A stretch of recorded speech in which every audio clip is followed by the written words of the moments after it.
मुलाकात के हवाले से आप लोगों ने सवालात किए थे कि बर्थ नंबर और बर्थ डेट की क्या वैल्यू होती है। क्या शादी के मामलात में या इंगेजमेंट के मामलात में भी बर्थ नंबर की वैल्यू है? बिल्कुल वैल्यू है। आपकी जॉब के भी हवाले से, आपके मामलात के हवाले से। देखिए, birth number mean your permanent destiny in 3D world. Destiny in 3D world is called your birth date. तो बर्थ नंबर को, बर्थ डेट को कभी भी चेंज नहीं करना चाहिए। जो असली है उससे मिलता जुलता नेम होना चाहिए। सबसे पहले तो लेटर्स आपके इंग्लिश के बैलेंस होने चाहिए जो बर्थ डेट होती है आपकी। मिसाल के तौर पर 1 2 3 4 5 6 7 8 9 यही रियल यूनिवर्सल डिजिट्स हैं, 1 to 9 यही आगे चलते हैं। ठीक है, मेन चीज़ क्या होती है, देखिए समझ लेना नाज़रीन। बर्थ जो डेट होती है और जो मंथ और ईयर होता है, इसको चेंज नहीं होना चाहिए। एक तो ये, दूसरा ये है कि जब भी कोई नेम रखें कोशिश किया कीजिए कि ईयर, मंथ और डेट इन तीनों का बैलेंस एक मुफरिद इंडिविजुअल डिजिट, वो जो डिजिट बन जाए फाइनलाइज होने के बाद, डेट, मंथ और ईयर बर्थ की असली रियल डेट ऑफ बर्थ होनी चाहिए प्लीज़। उस नंबर से जो भी पर्सनैलिटी का आप नंबर रखें, बेटी बेटा या डिजिट बन गया है, उससे मिलता जुलता नेम हो।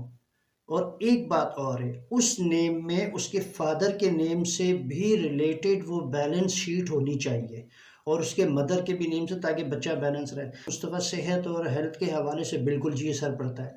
नेम में डिजिट 8 नहीं होना चाहिए, नेम के अंदर डिजिट 7 नहीं होना चाहिए, नेम के अंदर डिजिट 2 नहीं होना चाहिए। मिसाल के तौर पर अगर किसी के फुल नेम में इंग्लिश अल्फ़ाबेट्स में कन्वर्ट करने के बाद डिजिटल सीरीज़ में अगर 2 आ जाता है, 7 आ जाता है, 8 आ जाता है, कोई परेशानी की बात नहीं है।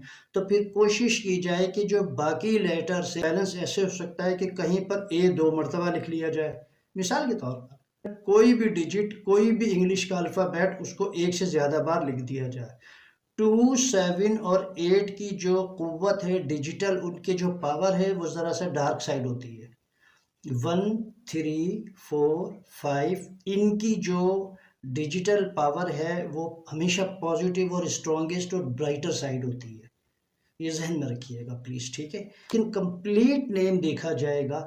मिसाल के तौर पर अगर किसी के नेम में 1 3 5 ये वाले डिजिट ज़्यादा हैं या 9, तो फिर उसको वहाँ पर वो बिज़नेस के हवाले से बेहतर है, या कोई भी ऐसा काम करे कि जो वो इंडिविजुअल और असली हालत में अकेले हो।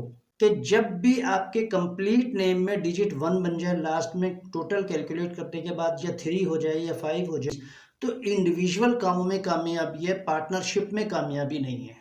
ये जहन में रखिए। और इसी तरह 2 4 6 और 8 है तो उसमें बिजनेस में कामयाबी है, लेकिन उसमें भी कंप्लीट स्टडी की जाएगी कि नेम के अंदर हो सकता है आपके नेम में जो डिजिटल सीरीज़ है ये बेहतर हो, लेकिन जिसके साथ आप कोई वर्किंग करना चाह रहे हो उसके जो नेम में डिजिट हैं हो सकता है कि वो डिफरेंट हो। तो कंप्लीट पूरा डिजिटल सीरीज़ उसकी पूरी देखी जाएगी। उसने और ऑड नंबर का आपने बताया, वो मैंने आपको आंसर कर दिया।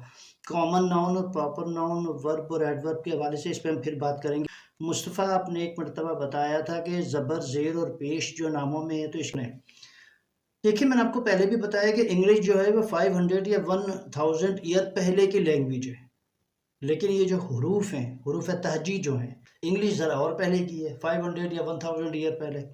जिस तरह चारों आसमानी किताबें अरबी में नाजिल हुई हैं, लेकिन उनका वर्जन इस वक्त दुनिया में इंग्लिश में भी है, तो इंग्लिश कन्वर्जन है, लैंग्वेज ट्रांसलेशन। लेकिन हमारे नाम जो है अरबिक नेम है, हम लोगों के नाम इंग्लिश नाम नहीं है कि किसी भी लैंग्वेज में। चाइनीज़ जो नेम है वो भी इंग्लिश नहीं है, रशियन जो नेम है वो भी इंग्लिश नहीं है, और स्पेनिश जो नेम होते हैं वो भी इंग्लिश नहीं है, अरबिक हैं वो भी इंग्लिश नहीं है। इसी तरह बहुत सारी लैंग्वेजेस हैं, लेकिन क्योंकि इंटरनेशनल ज़्यादातर रिकग्नाइज जो है वो इंग्लिश है डॉक्यूमेंटेशन में, तो इसलिए हम अपने नेम्स को कन्वर्ट करते हैं इंग्लिश अल्फ़ाबेट्स और लेटर्स में। तो सबसे पहले तो हमारे ख़ुद के नेम्स बैलेंस होने चाहिए, वो किसी भी लैंग्वेज के हों, हिंदी हो, उर्दू हो, अरबिक हो, संस्कृत हो, या बला बला बला चाइनीज़, रशियन या कोरियन, जो भी लैंग्वेज हो आपकी, आपकी मदर टंग में आपका नेम बैलेंस होना चाहिए। बैलेंस किस चीज़ से होगा जी? डेट ऑफ बर्थ का जो नंबर है वो परमानेंट स्टिल 3D वर्ल्ड की डेस्टिनी होती है, आपकी डेस्टाइन नंबर है वो, उससे मिलता जुलता बिल्कुल फ्रेम में फिट होना चाहिए आपका नेम। उसी फ्रेम में फिर आपके फादर का नेम भी बैलेंस होना चाहिए आपके नेम से, आपकी मदर का नेम भी बैलेंस होना चाहिए आपके नेम से, तीनों का नेम बैलेंस होना चाहिए, क्योंकि बच्चे के लिए ज़ाहिर है मदर और फादर दोनों ही रेस्पेक्टिव। कभी भी निक नेम ना रखें, मैंने आपको पहले भी कहा था निक नेम नहीं रखना चाहिए, निक नेम, क्योंकि वो फिर डेस्टिनी चेंज हो जाएगी, शिफ्ट हो जाएगी। निक नेम रखने का मतलब ये कि आपने डेस्टिनी को शिफ्ट कर दिया, एक इंसान को दो इंसान बना दिया आपने। एक इंसान था वो, लक़द ख़लक़नल इंसान फ़ी अहसनि तक़वीम, ऑलमाइटी गॉड ने, रब्बुल आलमीन ने खूबसूरत एक शाहकार बना के उसको भेजा था, आपने उसकी जगह एक आर्टिफिशियल उसका नेम रख दिया, बबलू या जो भी नेम, पप्पू वप्पू जो भी नेम होते हैं, आपने उसकी डेस्टिनी को खामखा आर्टिफिशियल कर दिया। वो नहीं करना चाहिए, जो रियल नेम होता है वही कॉलिंग नेम होना चाहिए। सेहत और हेल्थ के हवाले से आपने सवाल किए, बिल्कुल जी फ़र्क पड़ता है, बहुत फ़र्क पड़ता है। फ़र्क ऐसे पड़ता है कि देखिए बात सुनिएगा, आपके नेम में प्रोटेक्टिव और प्रिवेंटिव लेटर्स और अल्फ़ाबेट होते हैं, वो ज़रूर होने चाहिए हेल्थ के रिकवरी के हवाले से, ठीक है। अच्छा, उसके अलावा आपने लिखा है फाइनेंसिस और ब्रेन, रोमांटिक नंबर कौन से सुनिए, वो मिला तो बज़ाहिर कुछ खफा खफा सा लगा, ये बेरुखी का सलीका भी कुछ भला सा लगा, जो हम पे गुजरी है वो शायद सभी पे गुजरी है, फसाना जो भी सुना वो सुना सुना सा लगा। गीता, आपने पोइट्री भेजी है, मुझे बहुत अच्छा लगा। अच्छा, आपने पूछा है मुस्तफ़ा, अंजलि नाम है, अंजलि दुबे मेरी दोस्त हैं, बहुत अच्छी डेट ऑफ बर्थ आपने लिखी है, और मैरिज के हवाले से पूछा है कि इनको लव मैरिज करनी चाहिए या अरेंज मैरिज करनी चाहिए।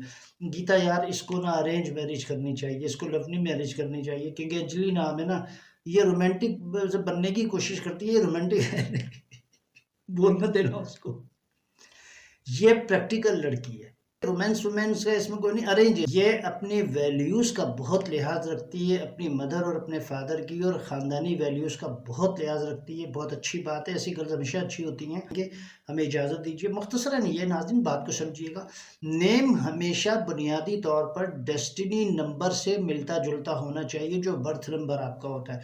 डेट ऑफ बर्थ कभी भी चेंज नहीं होनी चाहिए। जिन लोगों ने चेंज कर दी है या चेंज हो गई है या चेंज लिख दी है, कोई परेशानी की बात नहीं है, कीजिए या बैलेंस किया जा सकता है। उस फ्रेम को बैलेंस होना बहुत ज़रूरी होता है आपके बर्थ नंबर से, ठीक है।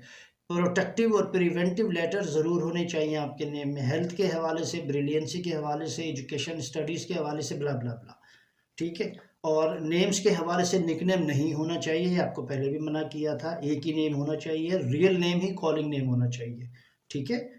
मुस्तफ़ा को इजाज़त दीजिए, इंशाल्लाह आपसे फिर मुलाकात होती है, अपना ख्याल रखिएगा।